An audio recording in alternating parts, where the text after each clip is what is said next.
Hello everybody and welcome back to 4th Age Guides. In this episode we're looking at the Chiefdom of North Rhun, one of the more obscure factions in the 4th Age Total War Dominion of Men. North Rhun is something of an offshoot to its larger southern neighbor, the Chiefdom of Rhun. Both of these factions share a culture, they share many units actually from the roster, and in a lot of ways North Rhun can feel like a little brother, like a bit of a lesser than the Chiefdom of Rhun. They get fewer units, they're more infantry focused, just generally less unit diversity overall. They get fewer settlements to start. However, North Rhun does have a few tricks up its sleeve. We'll look at some of those in the battle video, which will be forthcoming separately. But for now, we want to focus on the campaign itself, the concept behind what buildings you can best use to succeed in the area, what you may want to choose for a strategy, and how to proceed diplomatically. So let's jump into the campaign.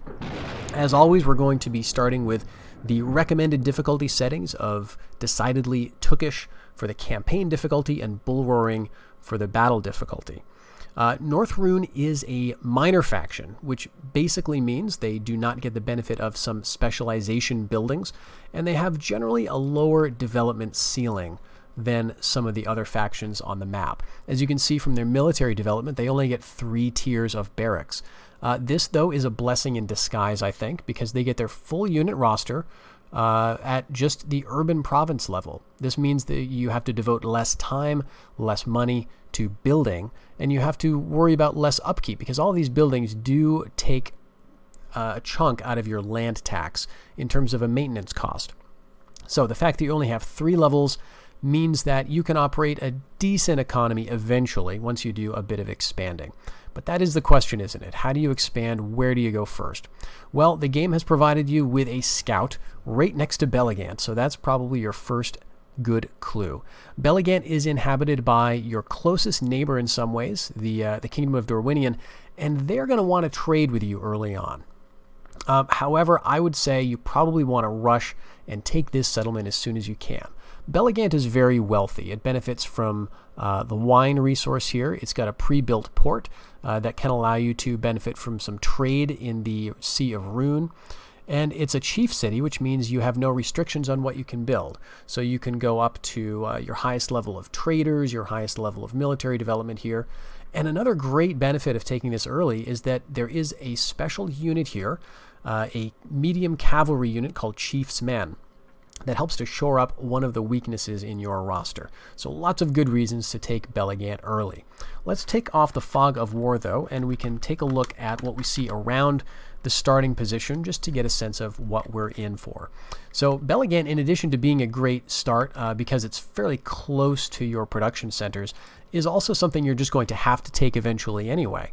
It is on your victory conditions, along with the city of Dale, which is quite a bit further over to the west here, and right near the heartlands of this very dangerous faction, Dale, which means that it's going to be very tough to take. It's also protected to some degree by the dwarves in Erebor. So I would say you want to first take Belligant and then pause. That is because although you could knock out the faction of Dorwinion relatively quickly, they only start with these 2 settlements.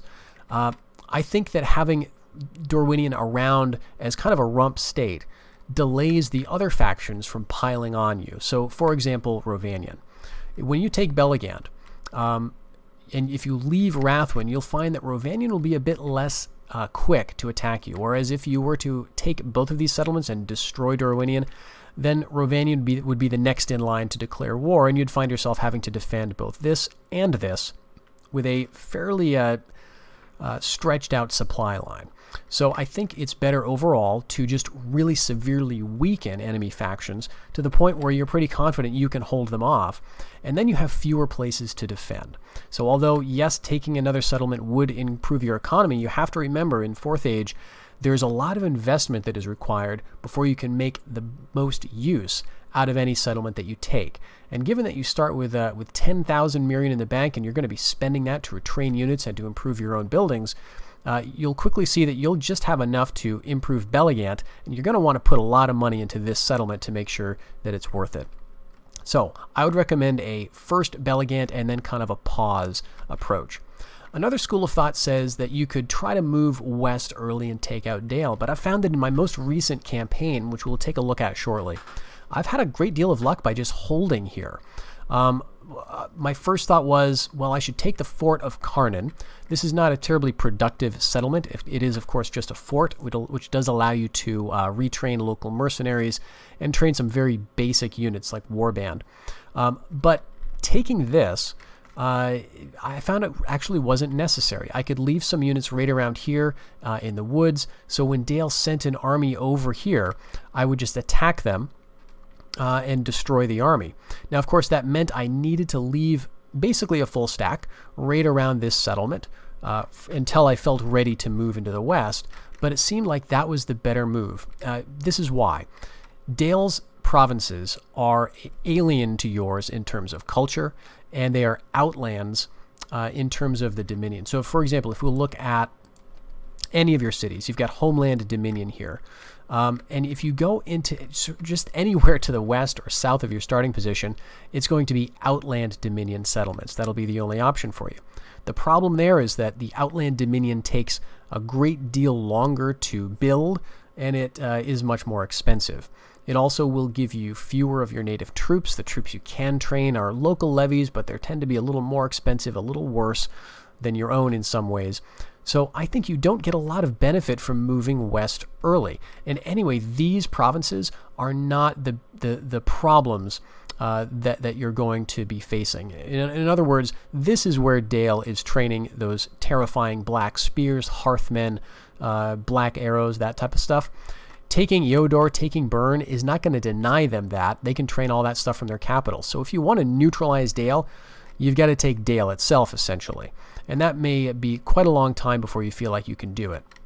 So again, what I prefer to do is hold off here. This also allows you to, in a weird way, maintain the initiative. You maintain the flow of how the battle is going to go. If you just took the fort or parked a unit here on the fort and waited for Dale to attack you, they would decide when the attack is happening.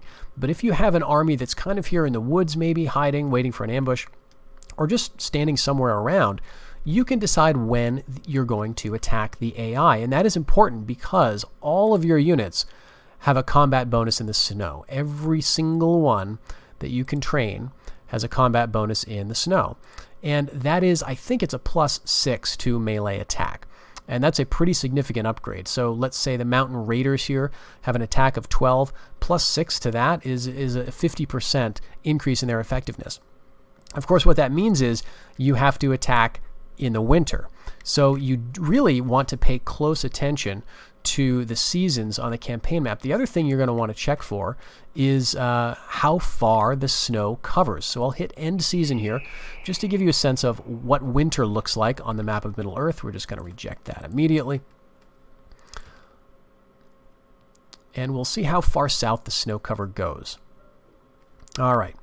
So basically all of your starting territory in the winter is snowy. Thordram is, and Raykost is, over in the east. In the west, all of Dale's territory is covered by snow, and this northern settlement here, Rathwin, as well as Arab Gobel of Ravanian, and all the way over to Thrimfeld, all of this is snowy in the winter. And again, these are places where, if you time it right, you can get that combat bonus, and that does make a noticeable difference.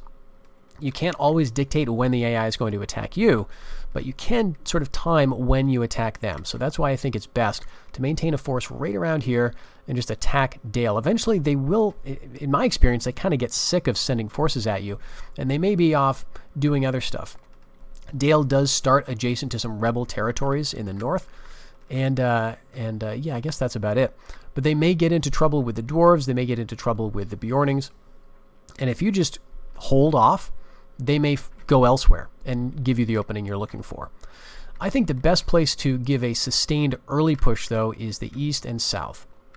Here is where you're going to find the Chiefdom of Rhun. This is a faction that is very similar to yours, but the big difference is that they have more settlements, so they can afford to train a lot larger armies than you. They can put a lot of men into the field, and it's going to be some time before you feel like you've effectively neutralized them. For me, that's usually when I take their capital of Tham. But a good first step is to taking Raykost.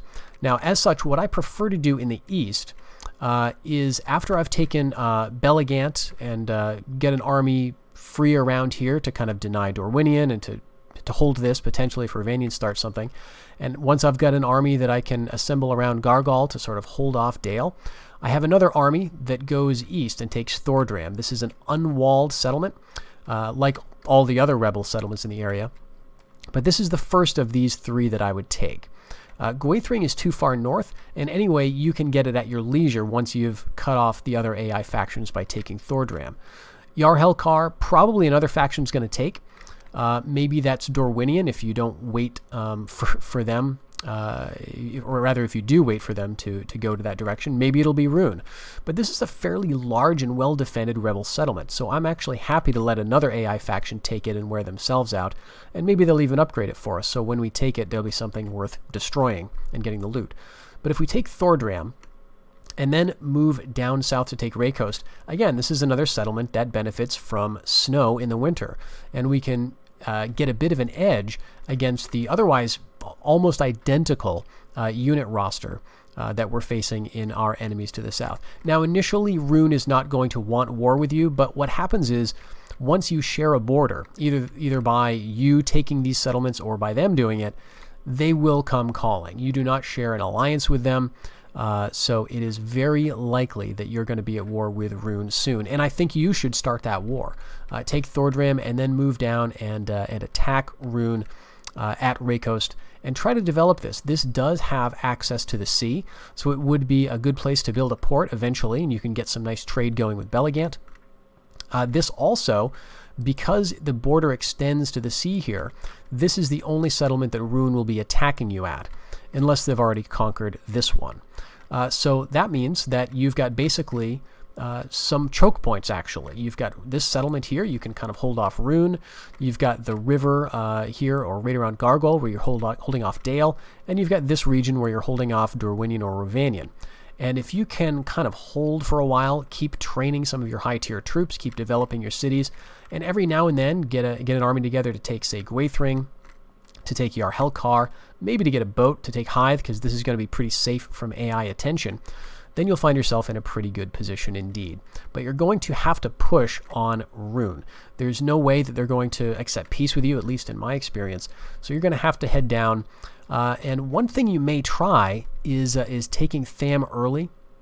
After you get Raycost heading down here, this is a pretty well-built-up settlement, and it is a chief city. Once you have Raycost and Tham, probably their attentions are going to be almost entirely on their former capital. So that is something to consider. Another thing is Fennis Rim is pretty vulnerable initially, so as an unwalled settlement, you may be able to just march in, attack the garrison immediately, and destroy everything and get out of there. I made a mistake in my North Rhun campaign of taking Fennis Rim and trying to hold it initially before I was really ready. So you want to make sure you're always training troops and sending them to reinforce. Now, in terms of buildings, your unit availability, again, is just to those three levels of military development. And so it may look at first glance like there's not much reason to build the major province. What can you even build at the 4th level of the city? The timber walls are fine, but really the prize is going to be these industry buildings. I would say that in your homelands, the primary industry I would go for is the livestock. So go for tanneries and wool makers. In Fornhud, your capital, you do get a choice because you start off with timber. So you could decide to go with either the animal husbandry and fishing rights or with a construction charter. And I would go with this one. This is going to allow you to exploit the hides of the livestock. And at the second tier of industry, which is actually available at the minor province level of your city, at that second tier of the tanneries and wool makers, you'll be able to improve the armor of the units that are trained there. And actually, you can build that building everywhere in your homelands because all three of your homeland settlements have the wild game resource. Garth gets it up there, and Gargoyle gets it as well right here. Even though these cities may not be military focused, you may want to put one of these into financial rather than military. I would definitely go with at least one of them as a military settlement. And all of them I would look to upgrade the animal husbandry building to the tanneries and wool makers at the second level so that you can get that armor bonus. Again, you need all of the advantages you can get. Another thing to note about North Rhun is that your native roster is your native roster, and that's it. You don't get the option to turn to the Shadow Cult like Rhun does, and this is your entire roster right here. So again, we're going to look more closely at that in the battle video. But some other things to note. Initially, diplomatically, you start off at war with the Kingdom of Dale, and in the second turn, as you've seen here, you'll be at war with the dwarves. They will declare war on you because of the special relationship and alliance between these two factions. Now, the dwarves are a passive faction on the campaign map. They do have some settlements to the north of your starting position, and once you take Belligant, you'll be neighboring them with their settlement here in Nerrig-Zagil. However, you don't need to be alarmed by that, because the dwarves are not going to leave their territory with their armies to attack you. The thing you do have to watch out for is their emissaries, because these guys are really dangerous in terms of bribery.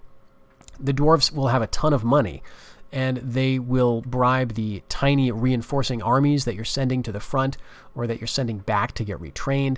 They may even bribe your settlements. So what I like to do is have a family member or an emissary in every one of my settlements, at least for a while, at least until I'm sure the dwarves are not going to pull something like that. So just watch out for their emissaries. The dwarves, though, you don't have to worry about fighting ever necessarily if you play your cards right. Nerrig-Zagil is an example of this. The dwarves do have this province that extends sort of in this mountain range towards the northwest that goes between Belligant and Rovanian's territory over here. It may be easier for you to march over this territory with your armies at some point in the campaign. You may find yourself at war with Rovanian, but be very careful not to end a turn on Dwarven territory, or you'll be attacked if they have any armies in the area.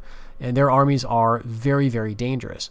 However, it is possible to beat them in the field as North Rhun. You do have some tricks up your sleeve. You do have, for example, the Great Axes of Rhun, which are an armor-piercing unit with War Cry, with a combat bonus in the snow. With all those advantages, a bunch of these guys can actually wreak some considerable havoc on a Dwarven army.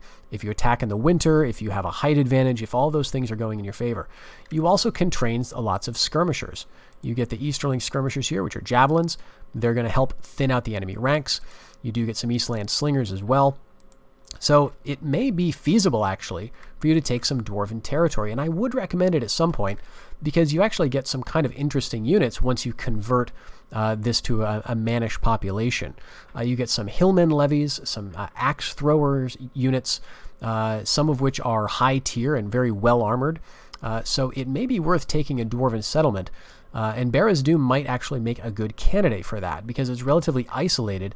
And once you take it, the dwarves won't really be able to take it back. Again, they're going to focus on defending what they do own, not taking back what they have lost. So keep an eye on that. Let's now take a look at the campaign in progress of my current North Rhun campaign. Actually, this is a victory state. I got a bit carried away. And yeah, as you can see, it's 4:39, so quite a bit later than I usually play a campaign. But I was having actually a great time. It's a very engrossing campaign once you start to do things right. And so what I found was, diplomatically, I tried to leave factions alive, and you can see that Dorwinian still exists here. I gave them this settlement of Burn at one point. So early on, I took Belligant. I left them with Rathwin. I took Burn, but I couldn't hold it. From Dale, and so I gave it to Dorwinian because although I was still at war with Dorwinian was a much less threat than Dale was, and so I gave them Burn, and then eventually I took Rathwin, and now actually they're my protectorate. So let's take a look at that. Yes, so I'm still at war with Dale and the dwarves, but I did just get Dorwinian as a protectorate, and as such I'm swimming in cash. I do have a couple of other allies. Rhun has unfortunately passed away. I tried to get them as a protectorate, and for a long time I was besieging these three settlements on the south of my border, all of which were held by Rhun, but they just fell, and the faction just died out, actually. But that illustrates another point that I do want to bring up regarding your expansion. it's important to keep borders somewhat stable. And one way you can do that is by not killing off another faction when they're on their last legs. So let's say I had actually conquered all this territory. Now I would be facing a very strong Far Harad. Harad had actually conquered all the way into this territory at one point, or I'd be fighting a Dunabar, depending on who was winning in the area. And I don't really want to do that. This is as large as I need my territory to be. So rather than wipe out the faction, it's better just to confine them to these settlements along the south of your border. And yes, I did have a lot of high upkeep armies in the area, but it was worth it to keep that border stable so I could focus on other things. I have succeeded at taking out some Dwarven settlements. I'm quite proud of this. I actually took the Iron Hills, all these, Erebor, everything else. This is all mine. I haven't gotten around to taking Nerrig Zagil, and I probably never will because there are a ton of Dwarven Wainbows here. Yeah, I won't be doing that. I will not be addressing that. Maybe what I could do, though, is get an army like around here, build a fort, and then besiege the city, leaving just like a trash unit inside the fort. Once the city falls, and the city only has a single unit, these guys are going to wander away back to another Dwarven settlement. They're not going to try to take it back once it falls. So it's pretty cheesy, but you can avoid fighting the big Dwarven armies in the field by taking the cities, and then the armies are going to wander off and try to defend another settlement, if that makes sense. So that's something you have to keep track of. Another problem I had, like in every faction that starts in the northeast of the map, was dealing with Dale. Part of the problem dealing with Dale is that the dwarves are right nearby, ready to assist.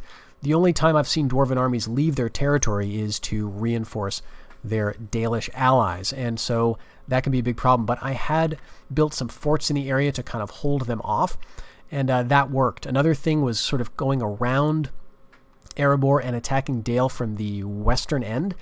It just makes, for some reason, it makes for an easier battle, I find. So that was my approach there. Another thing that I wanted to do, I wanted to sort of get this vast winter empire going. So I went all the way over to Rond Lossoth and took that so that I could train the Lossoth warriors. Now, this is a pretty elite skirmisher unit, actually. And they kind of fit the theme of North Rhun, being getting that combat bonus in the snow. They're effective against armor, would be very useful actually against the dwarves or against Dale, but of course that's kind of a late game thing, and I haven't yet gotten to the point where I can actually train them. So it's a bit too late for me to use those guys, sadly. But otherwise, let's take a quick look. Where are they? In Hjorth, I did have some luck with these Easterling axe hurlers. So again, we're going to talk more about this in the battle video, but you can train out of Erebor, Gundu Thorin, Barez Doom, all of these Dwarven territories, some of these interesting axe-throwing units. So it very much fits the theme of your faction already, but in this unit in particular gives you some fantastic, well-armored troops with a bit of a 1-2 punch with their throwing axes as well as their stats in melee. So this is roughly the territory you're going to control if you have those 30 settlements. And yeah, I think that's just about it. North Rhun is a tricky faction to get a handle on, partly because of the difficulty with that initial roster, partly economics, but I think mostly it has to do with the strategy. You've got this very tight sort of starting position, but you are obliged to expand early, and it's very easy to leave your back door wide open for other factions to march on in. So you want to take care to expand in small bursts and always be reinforcing, always be training, and looking to expand to keep the enemy on their back foot so that you can sort of control the territory instead of them. So I hope this has been helpful. Soon we will be looking at the battlefield prospects for the Chiefdom of North Rhun, and from there I think we're just about done with the faction guides. We do have one big one, the Reunited Kingdom, so I hope you'll stick around for that. Until then, everybody, take care.